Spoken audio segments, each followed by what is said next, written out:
Hello, मैं रंजित कुमार वर्मा। आज हम लोग पुनः एक बार इस ऑनलाइन क्लास में एकत्रित हुए हैं। आज हम बात करेंगे उपसर्ग भाग 2 की। पिछली क्लास में हम लोगों ने पढ़ा था कि उपसर्गों की संख्या कितनी है और इस विवादित प्रश्न को कैसे हल किया जाए। किसी प्रश्न का उत्तर हमें लिखना पड़ता है कि उपसर्गों की संख्या 22 है। उसी प्रश्न के तरीके को, उसी प्रश्न के शब्दों को बदल दिया जाए तो हमें 19 कहना पड़ता है, और उसी प्रश्न में किसी और तरीके से अगर पढ़ा और जाना जाए तो हम उपसर्गों की संख्या 12 भी कह देते हैं। उस समस्याओं को हम लोगों ने पिछली क्लास में जाना था। आज हम पढ़ेंगे कि उपसर्गों की विधि कौन सी है, जिस विधि से हम इसको स्मरण रख पाएँ। कैसे हम जान पाएँ कि 22 उपसर्गों के नाम क्या हैं, और कैसे हम ये बता पाएँ अथवा इस प्रश्न का उत्तर दे पाएँ कि निम्नलिखित शब्दों में से कौन सा उपसर्ग नहीं। यह एक ऐसा प्रश्न है जो लगभग हर प्रतियोगी परीक्षा में पूछा जाता है कि निम्नलिखित विकल्पों में से कौन सा उपसर्ग के अंतर्गत नहीं आता है। आज हम जानेंगे इसी प्रकरण को। ये हमारे 22 उपसर्ग हैं, और इन 22 उपसर्गों को हो सकता है हमने कई बार पढ़ा हो, कई बार स्मरण रखने की कोशिश की हो, याद भी किया हो, और याद करने के बाद हो सकता है वो इस तरह से बाहर हो गए। आज हम एक ऐसी विधि से याद कर लेते हैं कि ना तो याद करने के लिए कोई दबाव रहेगा और ना ही भूलने की समस्या बनेगी। एक गीत हम लोगों ने पढ़ा था बहुत पहले, आपने भी सुना और पढ़ा होगा कि वीर तुम बढ़े चलो, धीर तुम बढ़े चलो, सामने पहाड़ हो। उसी गीत की धुन पर आज हम उपसर्गों को पढ़ने की कोशिश करते हैं, और 2-3 बार क्रमशः अगर इसे पढ़ा जाए तो इसे याद करना बहुत ही सरल होता है। कोशिश करते हैं। प्रा परा परि प्रति यदि अभि अति अपि दुर्दुस निर्देश वि सम आंगने अव अनुसो उत। इस प्रकार से अगर 3-4 बार कोशिश की जाए, 3-4 बार सुना जाए और अभ्यास किया जाए और पढ़ा जाए कि प्रा परा परि प्रति यदि अभि अति अपि दुर्दुस निर्निस वि सम आंगने अव अनुसो उत, तो फिर इन उपसर्गों को याद करना हमारे लिए बड़ा सरल हो जाएगा। कोशिश करिएगा, अभ्यास करिएगा, और अगर ये तरीका आपको अच्छा लगे तो चैनल को सब्सक्राइब, शेयर अवश्य करिएगा। अब हम उपसर्गों का प्रयोग देख लेते हैं कि कैसे इन उपसर्गों का किसी शब्द विशेष के साथ प्रयोग किया जाता है, और पूर्व निर्धारित शब्द का जो निश्चित अर्थ होता है उस अर्थ में कैसे परिवर्तन हो जाता है। और इसके साथ साथ ये भी जानेंगे कि किस उपसर्ग का अर्थ क्या होता है। पहला उपसर्ग है प्र। इसका तात्पर्य होता है अधिक, आगे, उत्कर्ष भी कहीं से कहा जा सकता है। इससे बनने वाले शब्द हैं, जैसे कहा जाए प्र धन हा बराबर प्रहार। अब हार का तात्पर्य कहाँ पराजय से था, हारने से था, वहीं पर प्रहार का तात्पर्य हो गया दंड देने से। दूसरा है परा। इसका तात्पर्य होता है विपरीत।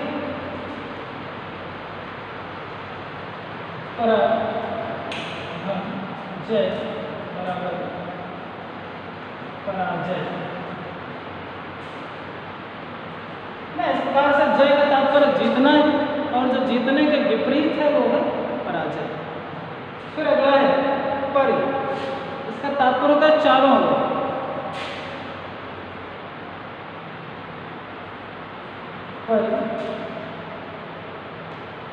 क्रम अथवा परिमा, इससे बन जाता है परिक्रमा।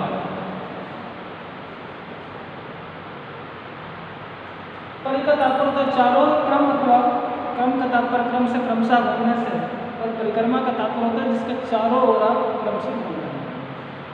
फिर बात करते हैं प्रति। प्रति का तात्पर्य होता है विरुद्ध, सामने, अथवा बार बार। जैसे प्रतिधन एक बराबर प्रत्येक।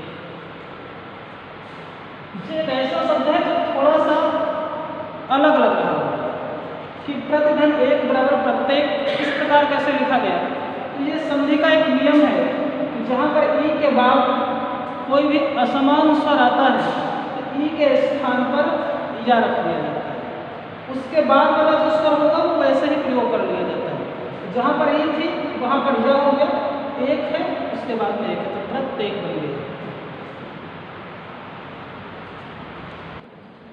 क्रमशः आगे देखते हैं कि जैसे अज, इसका तात्पर्य ऊपर अथवा श्रेष्ठ होता है, इसमें लिखते हैं अधि धन पति बराबर अधिपति।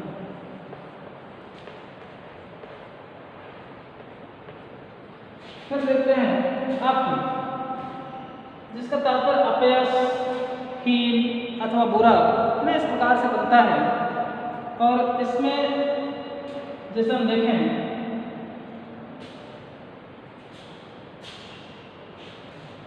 जैसे कहा जाए आपकी धान, इस प्रकार का शब्द संस्कृत में अधिकांशतः प्रयोग किया जाता है धान। और फिर है अति, इसका तात्पर्य होता है बहुत अथवा अधिक, अति धन अधिक, इसका बन जाएगा अत्यधिक।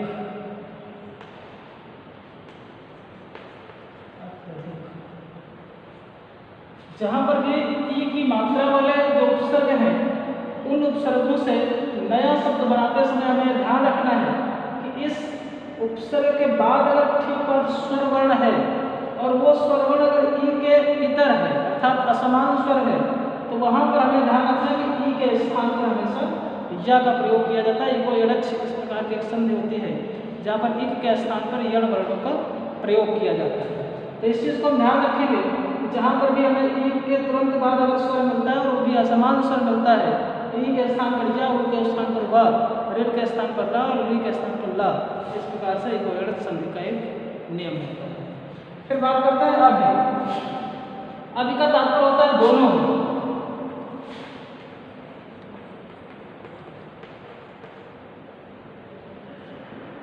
संस्कृत में इस प्रकार का एक शब्द बनता है अभिता ना, जिसका तात्पर्य दोनों ओर से होता है। फिर दुर, जिसका तात्पर्य बुरा और कठिन होता है, और दुष्ट, इन दोनों का तात्पर्य एक ही निकलता है। तो इसको जैसे कहा जाए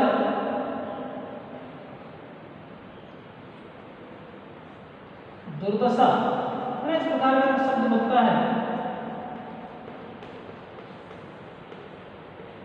ऐसे दुर का तात्पर्य होता है खराब और दशा का तात्पर्य स्थिति से है, तो जिसकी खराब स्थिति है उसे हम दुर्दशा कहते हैं। और इसी प्रकार से दुष, इसका भी वही तात्पर्य निकलता है, जैसे लिखा जाए दुष्कृत्य बराबर दुष्कृत है। इस प्रकार से शब्द बनता है जिसका तात्पर्य होता है ऐसा कार्य जो खराब कार्य हो, अच्छा कार्य ना हो। अब बात करते हैं 10 उपसर्गों के बाद 11वें उपसर्ग की निर, जिसका तात्पर्य अभाव होता है, और निस, इन दोनों का तात्पर्य अभाव होता है। जहां पर हमें किसी चीज का अभाव दिखना, जैसे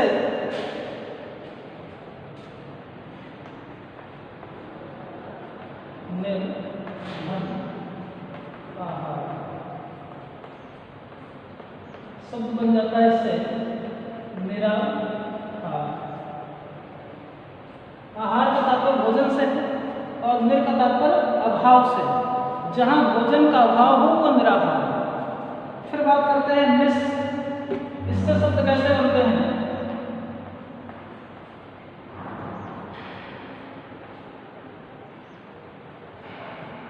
कहीं पर हो सकता है आपको इस प्रकार से भी लिखा हुआ बन जाए,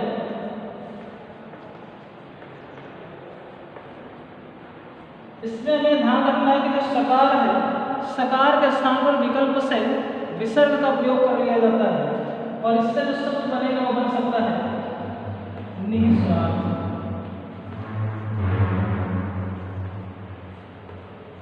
अगर कहीं इस प्रकार का कोई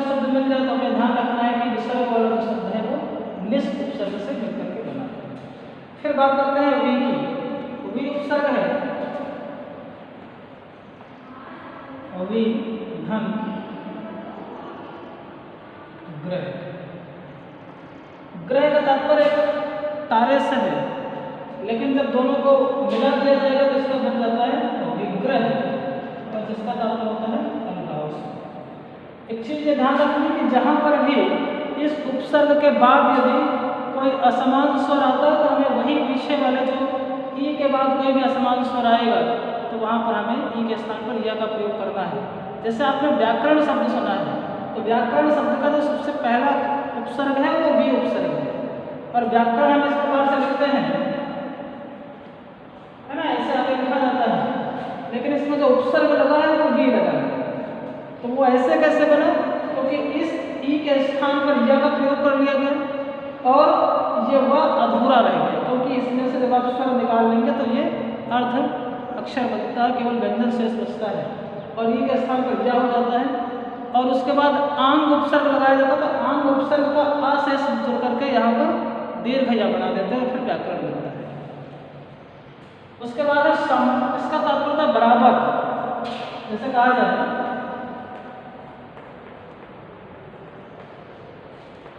संहार। पिछले वीडियो में एक कमेंट आई थी, बड़ा अच्छा लगा था, कि कहा गया था कि आप उन सूत्रों की चर्चा कर दीजिए जिसमें अक्षरों का लोप होता है। एक अलग से वीडियो हम बनाएंगे और अष्टाध्यायी के उन सूत्रों को पढ़ेंगे जिसमें अक्षरों का लोप होता है और किस प्रकार से होता है, कैसे उन नियमों को हम जानें और कहाँ पर किस अक्षर का लोप कराना है। फिलहाल हमें जानते रहें कि यहाँ पर जो मकार है उसके लिए एक सूत्र प्रयोग किया जाता है मो अनुस्वारा, अर्थात जहाँ पर शब्द के अंत में मकार होता है उसका अनुस्वार हो जाता है। मकार का अनुस्वार में परिवर्तन हो जाना ही मो अनुस्वारा सूत्र का तात्पर्य है, अर्थात मो अनुस्वारा से इस मकार का लोप होकर के अनुस्वार का प्रयोग किया गया और सेम वैसे ही बाकी सब उसी तरह जुड़ गए और संहार होंगे। फिर है आंग, इसका तात्पर्य होता है तक अथवा सहित। आंग एकमात्र ऐसा उपसर्ग है जिसमें लोप होता है, और इस आंग में अंगा का लोप हो जाता है और शेष केवल आ बचता है। बहुत सारे वैयाकरणाचार्यों द्वारा, जो वर्तमान के व्याकरणाचार्य हैं, उनके द्वारा केवल इस उपसर्ग को बताया जाता है, जो कि कहीं ना कहीं हमें भ्रम की स्थिति में डाल देता है। कभी भी हम उपसर्ग के स्थान पर इसका नाम नहीं लिखते। उपसर्ग अगर हमें लिखना है तो हमें पूरा लिखना रहता है। आंग प्रयोग में ही आता है, उपसर्ग जब आप लिखेंगे उस समय आप पूरा लिखेंगे। और फिर इसके बाद हम इसमें कोई भी धातु अथवा कोई भी शब्द जोड़ सकते हैं।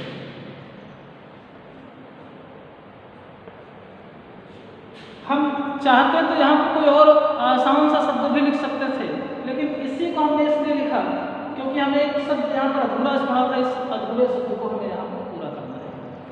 जैसे वी उपसर्ग यहाँ पर हमने लगाया था, और वी उपसर्ग में अगर हम आंग जोड़ देते हैं तो आंग जोड़ने के बाद वो फिर कैसे आगे बढ़ता है देख लेते हैं। इस उपसर्ग के साथ में वी धन आंग और धन वी, है ना, फिर लूट प्रत्यय लगता है। वी और आंग मिलकर के वी के बाद इस ई के बाद जब आ आता है तो ई के स्थान पर या हो जाता है, व के स्थान पर हम व शेष बचता है, ई के स्थान पर या कर लेते हैं, और इस या के बाद दीर्घ आ है इसलिए दीर्घ या हो जाता है, इस अंगा का लोप हो जाता है, और फिर क्री धातु से का हो जाता है और लूट से अन बचता है, और इस प्रकार से फिर हमारा व्याकरण हो जाता है।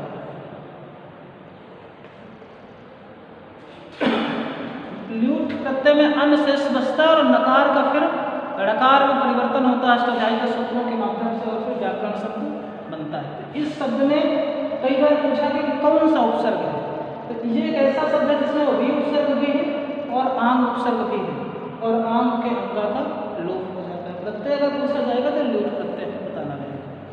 अब हम बात करते हैं नीचे, इसका तात्पर्य होता है भीतर अथवा समाहित कर लेना, नीचे। इसके लिए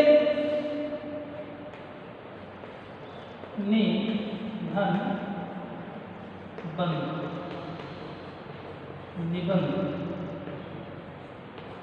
निबंध शब्द में अगर कभी पूछा जाए कौन सा उपसर्ग है तो हमें नि उपसर्ग बताना है, निस को नहीं बताना है, क्योंकि निस को अगर हम लिखेंगे तो फिर विसर्ग नि हो जाएगा और फिर निबंध शब्द गलत हो जाएगा।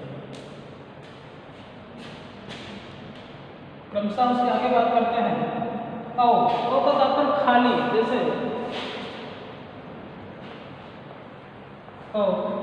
धन तरम, अवतरण। फिर उसके बाद है अन, इसका तात्पर्य है पीछे अथवा समान। अन धन शरण, इसमें अनुसरण करना। जब कोई किसी के पीछे पीछे चलता है तो कहते हैं अनुसरण करके चलता है। और फिर सु, इसका तात्पर्य अच्छा।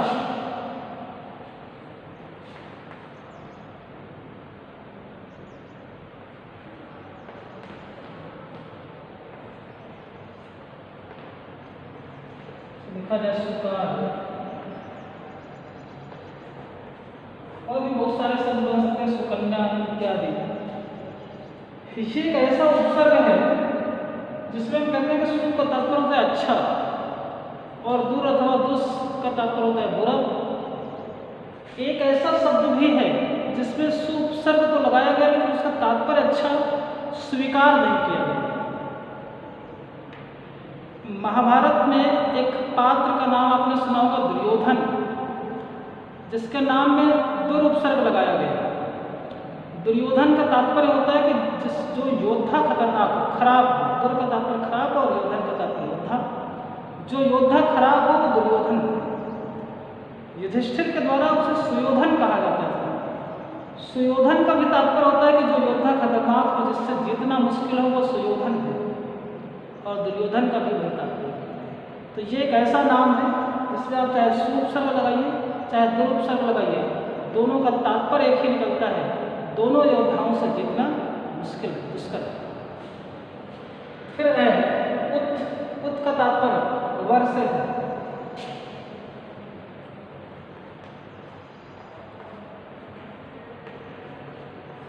इस प्रकार से शब्द बन जाएगा उत्कल।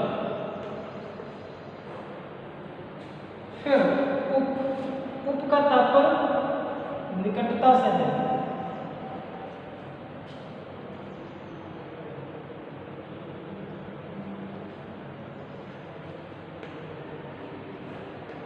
जैसे उपसंग्रह,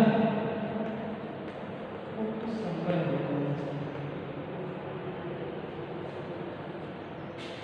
फिर अप का तात्पर्य विरुद्ध हो जाता है। अपधन यश बराबर अपयश।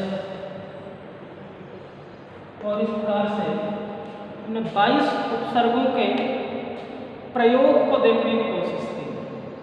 ऐसा नहीं कि इन उपसर्गों का केवल यही अर्थ होता है और यही शब्द बन सकते हैं। इस प्रकार से सैकड़ों और शब्द बनाए जा सकते हैं। ये इन शब्दों का एक एक प्रयोग था। इस प्रकार के बहुत सारे शब्दों को बनाया जा सकता है। हमें उसकी प्रकृति देखनी है, उसका स्वभाव देखना और उसके स्वरूप को देखना है कि कैसे इस उपसर्ग से जुड़कर के शब्दों का निर्माण होता है। कुछ विशेष उपसर्ग हैं, वि, सम, आंग, निस, अव, अन, सु, इस प्रकार का उपसर्गों को अधिकांशतः परीक्षा में पूछा गया है। इन पर विशेष दृष्टिपात करने की आवश्यकता है। और आज की इस क्लास में इतना ही। हम मिलेंगे अगली क्लास में किसी और वीडियो के साथ। तब तक आपसे आग्रह है, यदि आपको प्रयास अच्छा लगा हो तो हमारे चैनल को सब्सक्राइब करें और शेयर करें।